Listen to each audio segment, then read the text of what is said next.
ഇനി മാധു ചോദിച്ചല്ലോ, എന്താണ് ഈ സ്റ്റാർട്ടപ്പുകളും മറ്റുമൊക്കെ കൊണ്ടുവരുന്നതിൽ ഒരു ഇൻഫ്രാസ്ട്രക്ചർ ആവശ്യമായുണ്ട്. ആ ഇൻഫ്രാസ്ട്രക്ചർ ഉണ്ടാക്കുന്നത് LDF ആണോ UDF ആണോ എന്ന് നമ്മൾ നോക്കേണ്ടതായില്ല. അതിൽ സർക്കാരുകളുടെ കൊടിയിടുന്നത് നോക്കേണ്ടതില്ല. അംഗീകരിക്കുന്നു. പക്ഷേ ഏതൊക്കെയാണ് ആ ഇൻഫ്രാസ്ട്രക്ചറുകൾ? ഒന്ന് കിൻഫ്രയാണല്ലോ. കിൻഫ്രയിലാണല്ലോ ഒരുപാട് വ്യവസായങ്ങൾ ഉയർന്നു വരുന്നത്. ആരാണ് കൊണ്ടുവന്നത്? UDF. ഇൻഫോപാർക്ക് ആരാണ് കൊണ്ടുവരുന്നത്? UDF സർക്കാർ. സ്റ്റാർട്ടപ്പ് മിഷൻ ആണല്ലോ ഇപ്പൊ ഇവർ കൊട്ടിഘോഷിക്കുന്നത്. ആ സ്റ്റാർട്ടപ്പ് മിഷന് പാവ് കല്ലിട്ടത് ആരാണ്? ഉമ്മൻചാണ്ടി ഗവൺമെന്റ് ആണ്. അതാണ് ഞാൻ ആദ്യം പറഞ്ഞത്.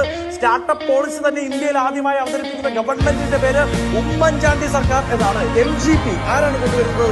ഉമ്മൻചാണ്ടി ഗവൺമെന്റ്. നേരത്തെ അങ്ങ് സൂചിപ്പിച്ച വിഴിഞ്ഞം ആരാണ് കൊണ്ടുവന്നത്? അല്ലെങ്കിൽ ആ ഐഡിയ, ആ പോളിസി കൊണ്ടുവന്ന ആരാണ്? ഉമ്മൻചാണ്ടി ഗവൺമെന്റ് അല്ലെങ്കിൽ UDF ഗവൺമെന്റ്. ഇനി മറ്റു ചിലത് നോക്കാം. കൊച്ചി വിമാനത്താവളം ആരാണ് കൊണ്ടുവന്നത്? ഞങ്ങൾ കൊണ്ടുവന്നു.